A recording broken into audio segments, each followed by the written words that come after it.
Well, how's it going, everyone? Welcome back to the channel. I'm going to switch from that van onto the old Hopcat. I mentioned in the last video I'm going to try to freshen up this grill. I actually went. Happy Veterans Day to everyone. I know it'll be.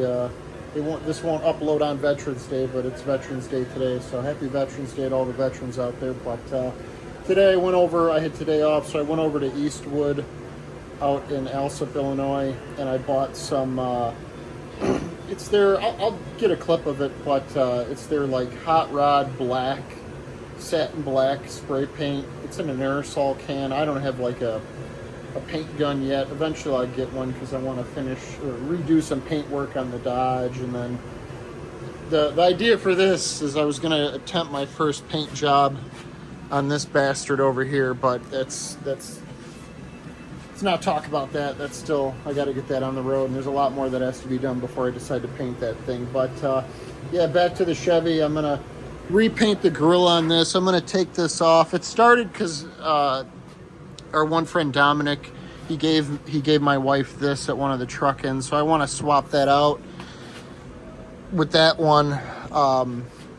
And I haven't looked into it too much. You might be able to pull that Chevy badge off without taking the grill off, but I figure I'd take a chance to take the opportunity to redo the black on this grill. I don't know if you can see it, but it's just pretty roached out in certain spots, and I took some like back to black stuff and put it on there, and it looks better, but it always dulls out over time. And I want to polish all the chrome and SOS all the chrome on the grill as well when I have it off. But yeah, I went to Eastwood and I got some of that satin black paint, so I'm gonna take this off in this video, prep it, and then it's gonna be kind of a bitch because I gotta tape off like these slats right here. I got some fine line tape too while I was there, so I'll tape this off, and then I think I have to. I don't think these they might come off. This would be nice if yeah, it does. This is all one thing, so that's good. I won't have to tape this off, but I will have to tape off all this and then these, like I said. So I'm gonna get to taking this off, and then also too, I mentioned when I have this off, it's supposed to be nicer here in a couple of days. So when this is off, I'm gonna scrub with like degreaser and stuff the radiator, wash all the dead bugs off the windshield and all this stuff, and then reshoot it. I'd like to move this AC condenser up. I don't know if that's possible. I'll see when it's in there, but they kind of, I mean, this is from the factory, but it kind of sticks out a little bit, and it just, I don't know, doesn't look very good to me. So maybe I can relocate that, move it up a little bit. I was just going to buy a brand new AC condenser, but I'm not going to get into the AC stuff quite yet. When I do the intake manifold and all that stuff, all the compressor has to come off and all that nonsense. So I'm going to try to address that when I do the upper top end of the motor, and maybe try to get the AC working. I don't know. I don't have a lot of faith in it, but I mean, it worked at some point. The compressor's not locked up or anything, but I assume the belt's not on there for a reason. So maybe, I don't know, maybe it's speed, it makes noise, I don't know. But all these parts are readily available. At least that's what it says on Rock Auto. So I'm going to get this off, and then, yeah, I'll show you how I prep shit. Everyone does it differently, but I'll show you how I prep it, and then, hopefully it looks a lot better. It's going to look better than what it does now, and that's what we're going for. I'd like to, even paint this black. This is black, clean up all this, and then ultimately I'd like to repaint this header panel. I bought from some website that matches OEM paint into spray cans, but I'd like to paint all this, but that's going to be at a later date.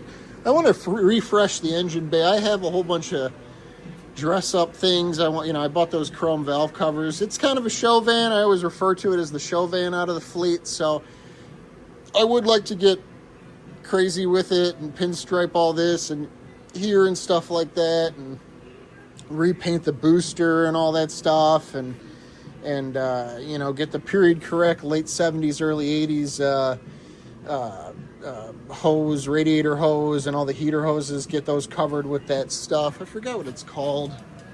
It's tight skis in here. It's so freaking tight. But I have that kit. I was gonna put that on my Dodge. I haven't done it yet. But yeah, that's performance right there, huh? But I want to throw those on there and just kind of dress it up so I can pop the hood at shows and kind of be proud of it. It's not horrible. I mean, everything's functional, right? So that's all that matters. But yeah, I'm going to take this off and then proceed on with the process.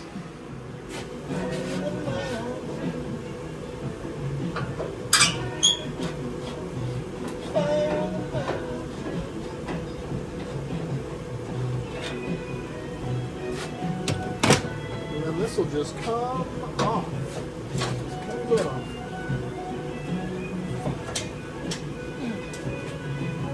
Just come right off. Just come right off.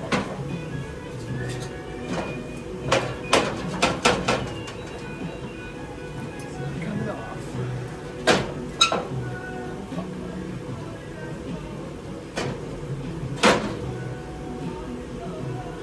Come right out.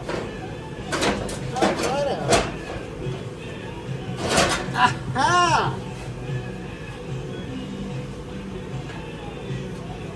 This was key right here. Whoever designed this, if you're watching, you're probably like 80 years old, but if you're familiar with these Chevys, if it wasn't for this, I would have had to take the bumper off.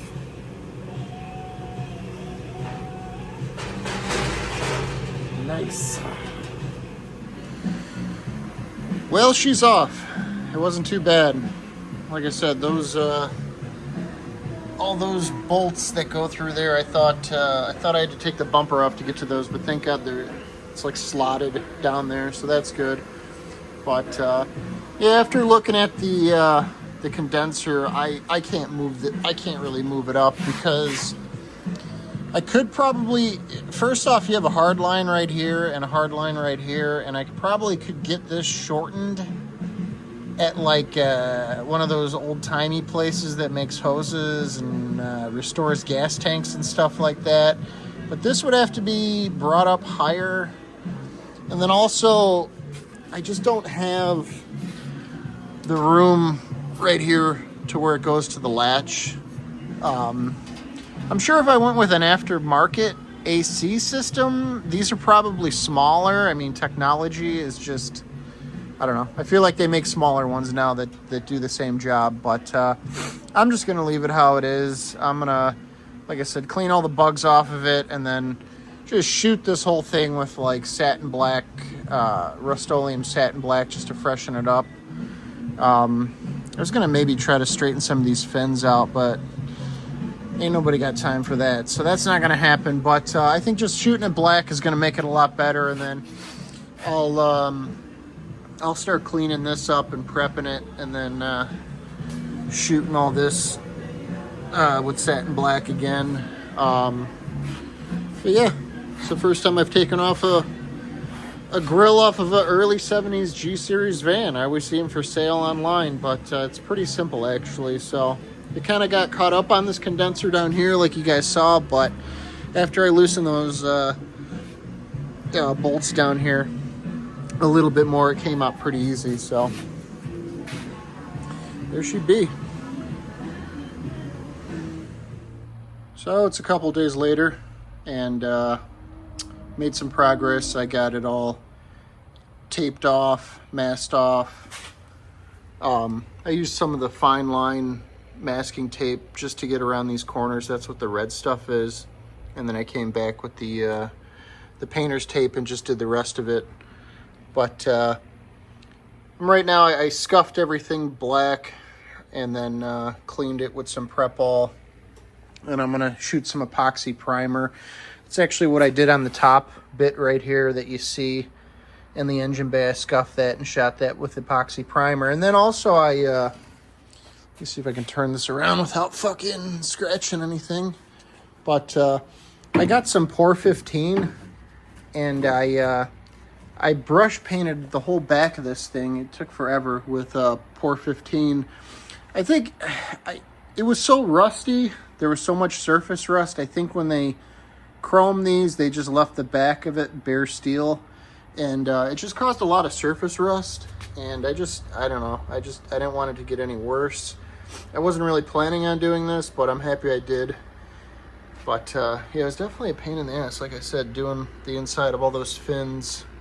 I got some overspray from the epoxy primer, but yeah, that's all got a good coat of satin black Pour 15 on the back of it. So I'm happy I did that. And then now I'm just waiting for it to kind of warm up a little bit. That's why I got this little room heater on it right now. But yeah, I'm gonna let this kind of warm up a little bit more. Thankfully, it's kind of warm out here today. It's almost 70, so that's good, and at least in the garage. But yeah, I'm gonna let this heat up, like I said, and shoot some epoxy primer on it, let that settle, and then scuff it. And I don't know if I'm gonna get the hot rod satin black on it tonight. I might let it sit overnight because it's daytime now, so the temperatures are going to drop. I just don't want to shoot paint when it's not the proper temperature outside, or at least on the back of the can like it says. So but yeah, this took a while to mask all this off, but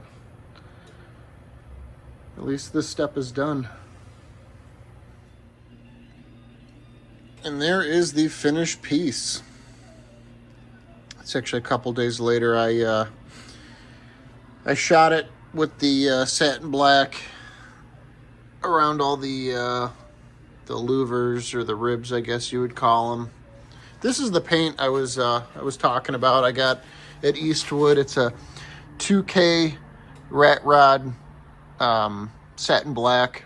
They sell it obviously in quartz and stuff like that to mix up and shoot out of your gun, but like I said, I don't have a gun right now. But yeah, this has like that plunger on the bottom of it that mixes the hardener. So you only have like, I think it says on the can, 48 hours to use it. So I did 2 coats. Yeah, I think it was 2 coats over the epoxy primer, and it came out really good. That was the sheen I was looking for. It might not be able to pick it up on the video, but I wanted a certain look to it. You know, I wanted to match it as close as I could to the factory satin black, and I think it came out pretty nice, even around all the areas I masked out. There's a little spot right here. I might have I think I touched it. I was taking I always get too eager and I take off the masking tape a little too soon, but other than that, that's the only spot. And then I took a 000, quadruple 0, whatever it is, the finest steel wool with some chrome polish, and I went over the whole thing with chrome polish and the steel wool. It came out really nice.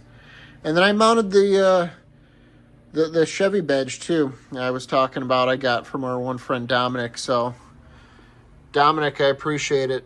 She's on there. So I had to trim the back of it a little bit to make it work, and then I had to make these. They're not washers, but I guess they're used as washers. But I just cut some pieces of steel out because the factory holes. You see the 2 holes. That's where the factory Chevy logo mounts. But it's on there good. It's not going anywhere. But I'm happy I got that on there. It looks cool. I think that's from like an early 60s, or not early 60s, late 60s C10 Chevy pickup truck. I was actually watching Dazed and Confused the other night, and the one Chevy, there's like a black Chevy short cab, short bed in there. And right on the front, I noticed the blue Chevy logo. I was like, oh, maybe that's where that's from. I don't know if that's where my friend pulled it off of. But, yeah, I always liked that Chevy in that movie. Maybe leave it down in the comments what your favorite vehicle is in that movie, if you're familiar with Dazed and Confused. I'm a big Chevelle guy. I'd love to have one day. Probably won't be able to get one, but I always like Wooderson's Chevelle in that movie. But I think the one guy, Benny, his C10 short cab, short bed Chevy pickup truck, that thing's awesome. I think that's probably my favorite vehicle in that movie, especially when he's that one scene where he's racing Wooderson in the Chevelle. But yeah, it looks good. I'm happy I got this on here. I can't wait to get it on here. I also shot, I mentioned, I just hit this with satin black.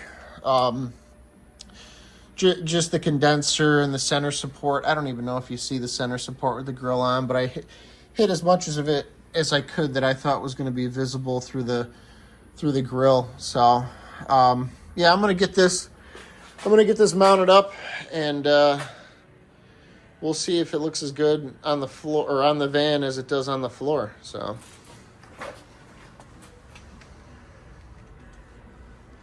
And just like that, it's back on the van. I think it looks great. Once again, it's the next day.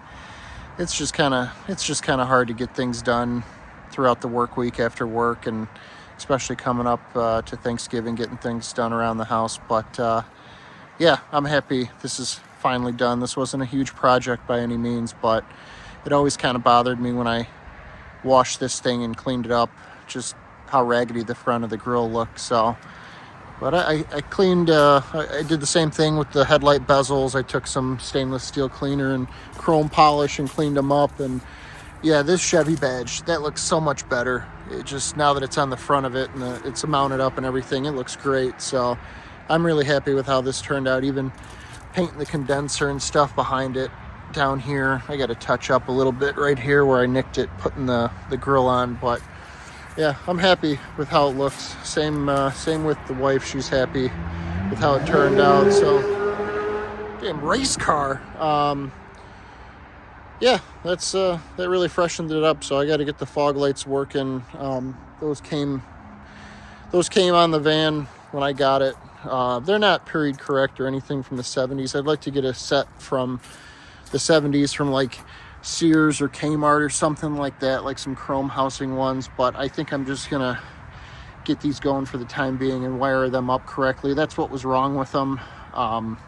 They were wired incorrectly, and when you ran the van with the lights on, the wires would get hot, the switch would get hot. So I think you have to put some sort of resistor. I've been thumbing through different wiring makeshift, like DIY wiring harnesses and wiring like sketches and stuff like that, and how to wire up those old fog lights.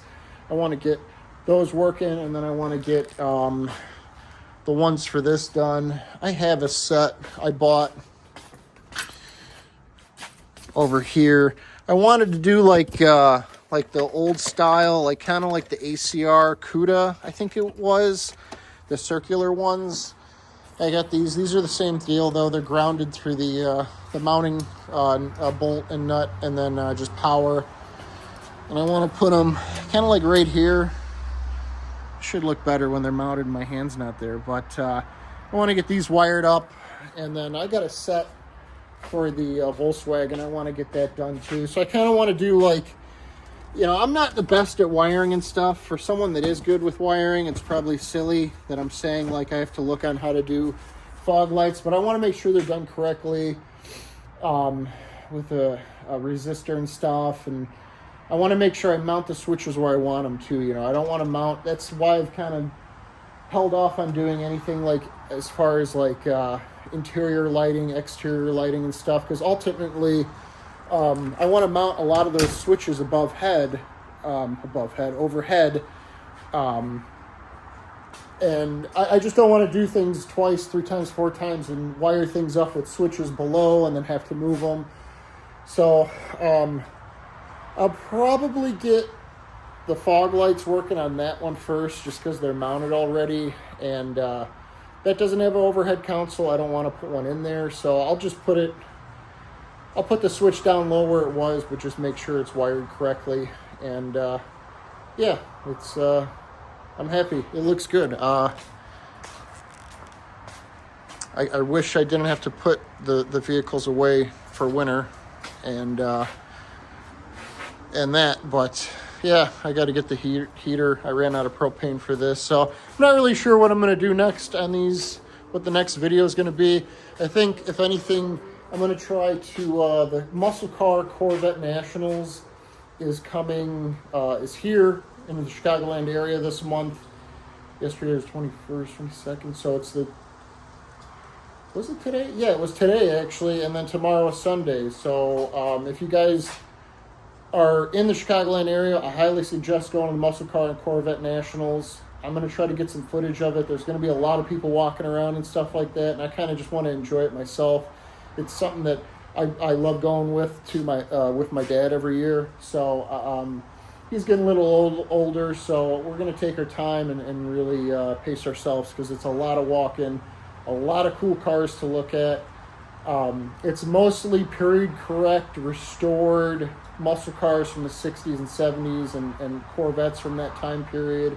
But it's like crazy stuff. I'm sure if you're from the Chicagoland area, you guys have seen it or heard about it. But, you know, every year they try to do a theme. Like, the one year it was like the wing cars. So it was like, they had like maybe 15 to 20 Superbirds and Daytonas lined up. It was crazy. I forgot, Malaysia era cars was, I think, either last year or the year before. So it was like a lot of muscle cars from the early 70s, which was cool to see, because a lot of that stuff you really, no one really took care of that stuff or held on to that stuff. So you saw oddball things there in amazing shape. But I'm going to try to get some footage of that. So that might be the next video. But yeah, as far as these go, like I was saying, I'm not really sure what I'm going to get into next. I have to do the motor mounts on this, so I might do that next. I don't know if I'll record that, because it's not really that interesting, but ultimately I'm just trying to make my way around the garage of shit that I've stacked up that I need to do. So I got the motor mounts for the Dodge, so I'm going to do that, and then I'm going to move my way up here and see. I have to redo the wheel bearings on that too. So I'm going to, well, not redo them, but grease them and put the new wheel seals back in. So I'm going to do that. And then that's all the front end stuff for the Chevy as far as control arm bushings, tie rod ends go. So I don't know. I might use a mulligan on that or pass and do that. And then this, I'm going to pass on that too. I just don't want to get into this right now. Maybe I'll do this. I want to replace this in her Chevy. My friend Nick got a new cluster, and I want to replace this because the guy who had that Chevy before me, he painted the dash and got overspray on all this faux chrome trim. And there's also a guy, I just saw a company, vintageclusters.com. I could be completely wrong with that, but they make a new cluster. They do like a lot of stuff for the G-bodies, muscle cars of the 60s and 70s, pickup trucks, shit like that. But they make a new gauge cluster for this. They just came out with it for the G-series vans from like when this first 71. I should know this, but the first year of this body style Chevy van into the 80s, maybe early 90s. But they make really nice gauges that replace all that stuff with like a modern day warning light for low oil pressure, check engine light, all that stuff. The gauges are really cool. It looks old school, but it's modern. So maybe if I can get a still picture of that, I'll post it up at the end of this video. So I'm not really sure what I'm going to get into, but once again, thanks for stopping by and watching me mosey around the garage and work on this nonsense. It sucks that it's getting into winter. You know, I'm relying on this guy right here. And like I said, I ran out of propane, but I'm going to load it back up, refill the extra tank I got, and then just kind of keep getting into it, because it's going to go by quick, and before you know it, it's going to be spring, and it's going to be like, damn, I haven't gotten anything done again for another winter again. So, but yeah, thanks for coming by. Like, comment, subscribe, and I will see you in the next one.